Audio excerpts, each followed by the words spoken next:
कैसे वोटिंग के कुछ घंटे पहले हेमंता का एक वीडियो बीजेपी की किरकिरी करवा रहा है। संजय सिंह ने क्यों हेमंता बिस्वा शर्मा को बोला बीजेपी का मूर्ख मुख्यमंत्री। दोस्तों, हेमंता बिस्वा शर्मा जाहिर तौर पर बीजेपी आलाकमान के लाडले तो हैं, लेकिन एक और चीज में उनकी इन दिनों पहचान है बीजेपी के अंदर भी और देश की पॉलिटिक्स में भी, वो है हिंदू मुसलमान पॉलिटिक्स की। जिस तरह के भाषण मुसलमानों को लेकर, अल्पसंख्यकों को लेकर वो देते हैं, मतलब कोई भी नहीं देता। इसीलिए बीजेपी किसी भी राज्य में चुनाव हो, हेमंता को खूब इस्तेमाल करती है स्टार प्रचारक के तौर पर। लेकिन कई बार चुनाव से पहले कुछ ऐसी बातें वायरल हो जाती हैं जिस पर बड़ी किरकिरी भी हो जाती है पार्टियों की, जैसे बीजेपी की। दोस्तों, हेमंता का एक वीडियो है जो बहुत काफी घंटों से वायरल है, न केवल असम में बल्कि राष्ट्रीय मीडिया में भी। अब ये नहीं पता कि ये वीडियो नया है कि पुराना है, लेकिन इस वीडियो में हेमंता पत्रकारों से बात करते हुए कह रहे हैं कि गौमांस खाओ लेकिन घर के अंदर खाओ। दरअसल गौमांस को लेकर हेमंता ये कह रहे हैं कि असम में तो गौमांस खाया जाता है, तो मैं तो रोक नहीं सकता किसी को और मुझे कोई आपत्ति नहीं है। मंदिर के आसपास इसका सेवन ना करें और अगर आपको खाना है तो आप घर पे खाएं। अब दोस्तों, अजीब बात यह है कि भारत में, खास तौर पर उत्तर भारत में, आप जानते हैं कि कितना सेंसिटिव मामला है। कोई छोटा मोटा मसला नहीं है।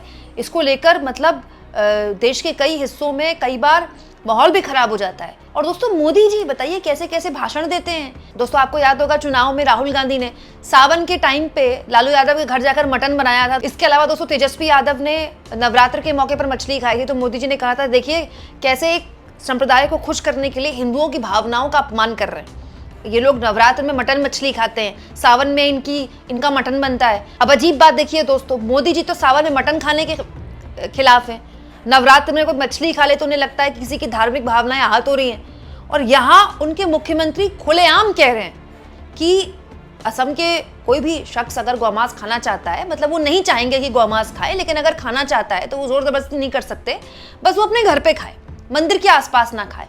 तो अब ये बयान अगर आप उत्तर भारत के किसी बीजेपी नेता के आगे रख दें तो क्या बोलेंगे? है किसी में हिम्मत? बीजेपी के जितने प्रवक्ता डिबेट्स में बैठते हैं और बैठकर दिन रात सुबह शाम सनातन पर लंबा ज्ञान देते हैं, उनमें से कोई प्रवक्ता बता दे कि ये बीजेपी के सीएम क्या बोल रहे हैं। हालांकि दोस्तों, ये भी हो सकता है कि हेमंता का ये वीडियो पुराना है, लेकिन अगर उनका वीडियो पुराना है तो भी विचार तो उनके अपने हैं ना। तो ये तो अपने आप में महत्वपूर्ण है कि हेमंता ने ये बात बोली है, चाहे साल पहले बोली हो। यहाँ पर मैं आपको बताऊं दोस्तों, हेमंता का ये जो लगातार बयानबाजी है, अजीबोगरीब बात करना, ये कोई नई बात नहीं है। हेमंता ने मल्लिकार्जुन खड़गे के लिए जिस तरह के शब्दों का इस्तेमाल किया, उसका कांग्रेस ने बहुत विरोध किया। खड़गे साहब जो कि 83 इयर्स के हैं दोस्तों, जो कि दलित समाज से आते हैं और एक राष्ट्रीय पार्टी के, मतलब देश की दूसरी सबसे बड़ी पार्टी के राष्ट्रीय अध्यक्ष हैं। इतना लंबा संसदीय अनुभव है उनको, उनके लिए हेमंता ने पागल शब्द का इस्तेमाल किया। दोस्तों, हेमंता ने कहा कि वो बूढ़े हो गए, वो पागल हो गए। मल्लिकार्जुन खड़गे के लिए आप इस तरह के शब्द का इस्तेमाल कर रहे हैं। और तो और दोस्तों, हेमंता ने तो ऐसी गंदी गालियां बोली है पवन खेड़ा के लिए, तो मैं आप क्या ही बताऊं। उसका छोटा सा हिस्सा दिखा देती हूँ। उन्होंने बोला था पवन खेड़ा का मैं पेड़ा बना दूंगा। मेरा चुनाव जीतने के लिए ये सब नहीं सही है, लेकिन कांग्रेस का लोग फालतू है, अकल नहीं। राहुल गांधी भी पागल है, ये पवन खेड़ा उससे भी ज्यादा पागल है। अब लीगल एक्शन भी लिया है। लीगल एक्शन तो चलेगा ही, लेकिन और एक एक्शन में लेने जा रहा हूँ, बाद में बताऊंगा। पवन खेड़ा को मैं पवन पेड़ा बना दूंगा। दोस्तों, ये तो कुछ भी नहीं है, तो बहुत साफ है जिसमें वो राहुल गांधी और पवन खेड़ा को पागल बोल रहे हैं। दोस्तों, बाकी तो इतनी गंदी गाली यूज की ना कि मैं आपको दिखा भी नहीं सकती। आपको पता है मैं इस तरह की चीजें प्रमोट नहीं करती हूँ। बट पॉइंट ये कि चुनाव से पहले ये जो बयान है गौमांस को लेकर हेमंता का, ये बीजेपी की मुश्किल कैसे बढ़ा सकता है, क्योंकि हेमंता खुद इसी पॉलिटिक्स को चलाते हैं असम में। और दोस्तों, असम में बीजेपी ने जो अपना पूरा वर्चस्व कायम किया दोस्तों, और तो और हेमंता ने जो अपनी पॉलिटिक्स स्थापित की, उसमें बहुत सारी चीजें हैं। रीजनल सेंटिमेंट है और भाषा के नाम पर भी बहुत सारी पॉलिटिक्स होती है असम में।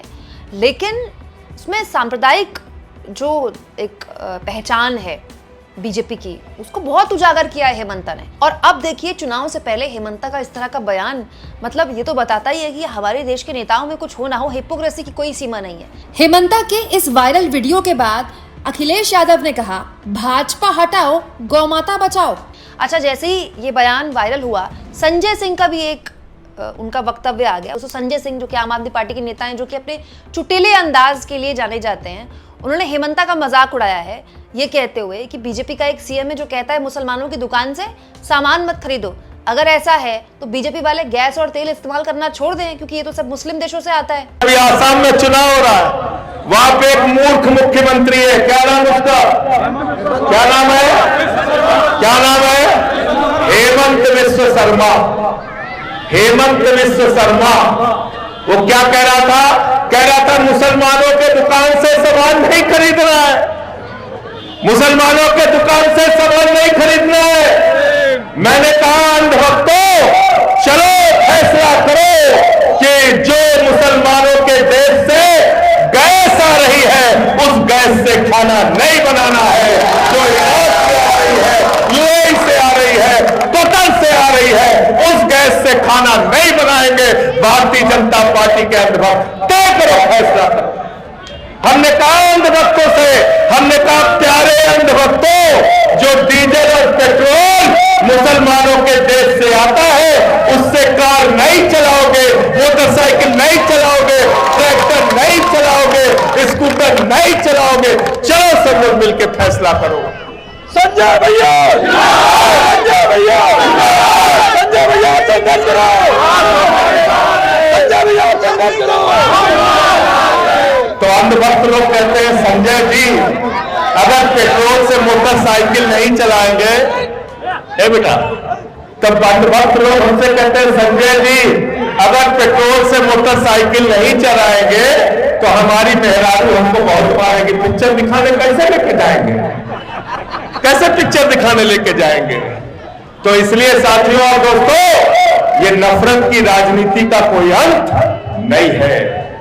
आज दुनिया में भारत की पहचान राष्ट्रपिता महात्मा गांधी से है।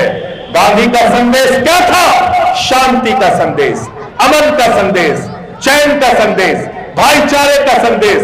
दुनिया के 80 देशों में गांधी जी की प्रतिमा लगी हुई है। ये देश महात्मा गौतम बुद्ध का देश है, ये देश गांधी का देश है, ये देश गुरु नानक देव जी का देश है, ये देश अमन और भाईचारे का देश है।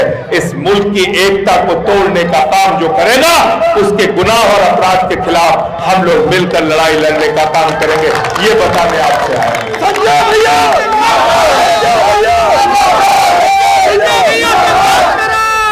ये बताने आपसे आए हैं।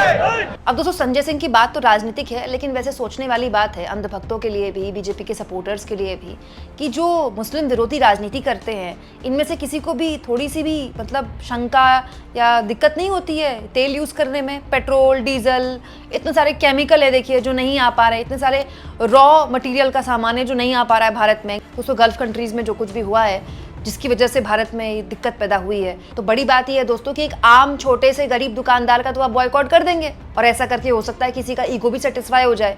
लेकिन अगर ईगो ही सेटिस्फाई करना है तो बड़े में करना चाहिए भाई, तेल हो चाहे गैस हो, ये है ना एक्चुअली में बड़ी चीज़ें। तो संजय सिंह अगर कोई सवाल उठा रहे हैं अंधभक्तों के आगे तो गलत नहीं है। हाँ, इस बीच ये मैं ज़रूर कहूँगी कि हेमंता बिस्व शर्मा ने जिस तरह की बातें बोली हैं इस चुनाव में, ये एक और चीज़ बताता है दोस्तों कि हेमंता के ऊपर जो हाथ है आला कमान का, उसका एक अहंकार भी है। देखिए ये जो सत्ता होती ना बहुत लंबे टाइम तक आपके पास रहती है, पावर ऐसी चीज़ है कि फिर आप बाय डिफ़ॉल्ट एक अहंकार आ जाता है। पावर जब आपके पास होती है तो आपके आसपास उसी तरह के लोग होते हैं।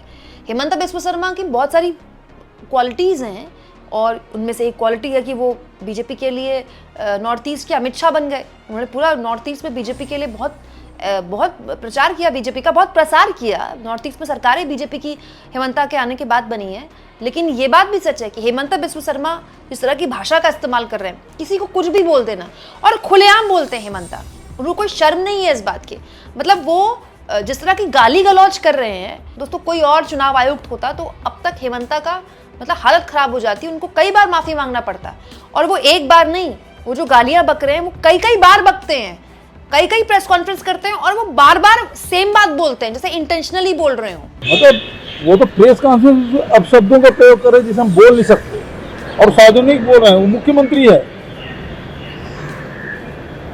मतलब उनको कोई मतलब नहीं है प्रदेश की जनता के, देश की जनता के, देश की मीडिया से सार्वजनिक रूप से गाली गलौज में अब शब्दों का प्रयोग जिस प्रकार से कर रहे हैं, और उसके खिलाफ कोई कार्रवाई नहीं हो रही। निर्वाचन आयोग किस प्रकार से मौन साधी हुई है, मतलब एक प्रकार से आप सबको डराने धमकाने काम कर रहे हैं, सार्वजनिक रूप से गाली गलौज कर रहे हैं जो असंसदीय है, और उसमें भारतीय जनता पार्टी जो चार चरित्र चेहरे की बात करती है और वो मौन है। किसी भी राजनीतिक दल के सदस्य की इस प्रकार से तो मुख्यमंत्री गाली बके, इसकी तो निंदा होना चाहिए। प्रधानमंत्री जी भी कल गए थे, एक शब्द उन्होंने नहीं कहा। आज गृह मंत्री जी गए हैं, एक शब्द नहीं बोल रहे हैं। इसका मतलब खुली छूट है विपक्ष के लोगों को डराओ धमकाओ, एजेंसियों के दुरुपयोग करो और मां बहन की गाली बको।